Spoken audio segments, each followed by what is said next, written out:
ನಮಸ್ಕಾರ ಎಲ್ಲರಿಗೂ ಅಮೃತ ಲಾಗ್ಸ್ಗೆ ಸ್ವಾಗತ. ಮಂಗಳವಾರದ ಲಾಗು.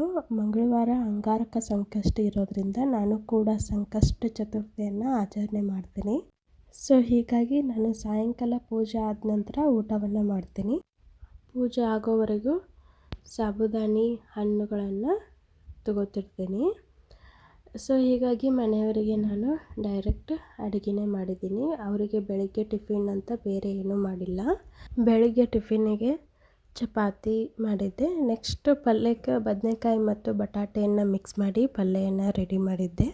ನನ್ನ ಡೈಲಿ ಲಾಗ್ಸ್, ನನ್ನ ರೆಸಿಪೀಸ್ ಇಷ್ಟ ಆದರೆ ಲೈಕ್ ಮಾಡಿರಿ, ಕಮೆಂಟ್ ಮಾಡಿ ಮತ್ತು ನಿಮ್ಮ ಫ್ರೆಂಡ್ಸಿಗೆಲ್ಲ ಶೇರ್ ಮಾಡಿ ಹಾಗೂ ಸಬ್ಸ್ಕ್ರೈಬ್ ಮಾಡಿ. ಆಮೇಲೆ ಪಕ್ಕದಲ್ಲಿರುವಂಥ ಬೆಲ್ ಐಕಾನ್ ಪ್ರೆಸ್ ಮಾಡಿ. ಚಪಾತಿ ಹಿಟ್ಟನ್ನು ನಾದ್ಕೊಳ್ಳೋದು ಅಥವಾ ರೆಡಿ ಮಾಡ್ಕೊಳ್ಳೋದು ಮತ್ತು ಚಪಾತಿಯನ್ನು ಮಾಡುವುದು ಒಂದು ಲಾಗಲ್ಲಿ ಅಪ್ಲೋಡ್ ಮಾಡಿದ್ದೀನಿ. ಇನ್ನೂ ಒಂದು ಲಾಗ್ ಮಾಡಿ ಚಪಾತಿದು ಫುಲ್ ಒಂದು ಲಾಗನ್ನು ಮಾಡಿ ಚಪಾತಿ ಹಿಟ್ಟನ್ನು ಯಾವ ರೀತಿ ರೆಡಿ ಮಾಡ್ಕೊಳ್ಳೋದು ಮತ್ತು ಚಪಾತಿಯನ್ನು ಪದರವಾಗಿ ಯಾವ ರೀತಿ ಮಾಡೋದು ಅಂತ ಒಂದು ಸಪ್ರೇಟ್ ಲಾಗನ್ನು ಮಾಡ್ತೀನಿ. ಅಂದರೆ 3 ಲೇಯರನ್ನು ನಾವು ಮಡಚ್ಕೊಂಡು ಸ್ವಲ್ಪ ಸ್ವಲ್ಪ ಎಣ್ಣೆ ಮತ್ತು ಸ್ವಲ್ಪ ಹಿಟ್ಟನ್ನು ಹಾಕ್ತಾ ಹೋದ್ರೆ ಚಪಾತಿ ನಮಗೆ ಸಾಫ್ಟಾಗಿ ಪದರಾಗಿ ಬರ್ತೈತಿ. ಒಂದು ಲಾಗಲ್ಲಿ ನಾನು ಅಪ್ಲೋಡ್ ಮಾಡಿದ್ದೀನಿ. ಸಪ್ರೇಟ್ ವಿಡಿಯೋ ಕೂಡ ನಾನು ಚಪಾತಿ ಯಾವ ರೀತಿ ಮಾಡೋದು ಅಂತಲೂ ಕೂಡ ಮಾಡ್ತೀನಿ. ನಾನು ಬೆಳಗಿನ ಟಿಫಿನಿಗೆ ಚಪಾತಿ ಮತ್ತು ಬದನೆಕಾಯಿ ಬಟಾಟೆಯನ್ನು ಮಿಕ್ಸ್ ಮಾಡಿ ಪಲ್ಯವನ್ನು ರೆಡಿ ಮಾಡಿದ್ದೆ. ನಾನು ಮಂಗಳವಾರ ಸಂಕಷ್ಟ ಇರೋದ್ರಿಂದ, ಅಂಗಾರಕ ಸಂಕಷ್ಟ ಇರೋದ್ರಿಂದ ಸಾಬುದಾನಿಯನ್ನು ಕೂಡ ನೆನೆ ಹಾಕಿದ್ದೆ. ಸಾಬುದಾನಿಯನ್ನು ಯಾವ ರೀತಿ ನೆನೆ ಹಾಕಬೇಕು ಅದನ್ನು ಕೂಡ ಒಂದು ಲಾಗಲ್ಲಿ ನಾನು ಅಪ್ಲೋಡ್ ಮಾಡ್ತೀನಿ. ಆದರೆ ಸಾಬುದಾನಿ ನೆನೆ ಹಾಕೋದು ಮೇನ್ ಇಂಪಾರ್ಟೆಂಟ್ ಇರ್ತೈತಿ. ಇಲ್ಲಾಂದರೆ ನಮಗೆ ಸಾಬುದಾನಿ ತಯಾರು ಮಾಡೋದಾಗ ಗಂಟಾಗಿ ಬರ್ತೈತಿ. ನಾನು ಮಾಡಿರುವಂಥ ಸಾಬುದಾನಿ ಉದುರಾದಂತಹ ಸಾಬುದಾನಿ ಆಗಿತ್ತು.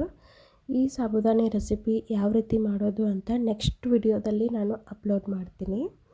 ನಾನು ಸಾಬುದಾನಿಯನ್ನು ರೆಡಿ ಮಾಡಿಕೊಂಡು ನಾನು ಕೂಡ ಟಿಫಿನ್ ಮಾಡ್ಕೊಂಡು ಬಂದಮೇಲೆ ನಾನು ಮಧ್ಯಾಹ್ನದ ಅಡುಗೆಗೆ ರೆಡಿ ಮಾಡ್ತಾಯಿದ್ದೆ.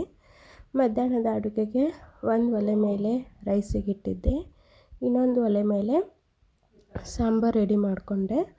ನಾನು ಮಾಡ್ಕೊಂಡಿರುವಂತಹ ಸಾಂಬಾರು ಶೇರ್ವಾ ಅಂತಲೂ ಕರಿತೀವಿ. ಬಿಕಾಸ್ ಶ್ರಾವಣ ಮಾಸದಲ್ಲಿ ದೇವಸ್ಥಾನಕ್ಕೆ ಕಾಯಿ ಒಡಿಸಿ ಕೊಬ್ಬರಿ ಕೂಡ ಜಾಸ್ತಿ ಉಳಿದಿರ್ತಾವೆ. ಹೀಗಾಗಿ ಕೊಬ್ಬರಿಯಿಂದ ನಾನು ಈ ಶೇರ್ವಾವನ್ನು ಮಾಡ್ಕೊಂಡಿನಿ. ಈ ಶೇರ್ವಾ ಯಾವ ರೀತಿ ಮಾಡಿದ್ದೀನಿ ಅಂತ ಒಂದು ಲಾಗಲ್ಲಿ ಅಪ್ಲೋಡ್ ಮಾಡ್ತೀನಿ. ಜಾಸ್ತಿ ತೆಂಗಿನಕಾಯಿ ಉಳಿದ್ರೆ ಈ ರೀತಿಯೂ ನೀವು ಕೂಡ ಮಾಡ್ಕೋಬಹುದು. ಸಪ್ರೇಟ್ ವಿಡಿಯೋ ಮಾಡಿ ಈ ರೆಸಿಪಿಯನ್ನು ಶೇರ್ ಮಾಡ್ತೀನಿ. ನನ್ನ ಲಾಗ್ಸ್ ಇಷ್ಟ ಆದರೆ ಲೈಕ್ ಮಾಡಿ, ಸಬ್ಸ್ಕ್ರೈಬ್ ಮಾಡಿ.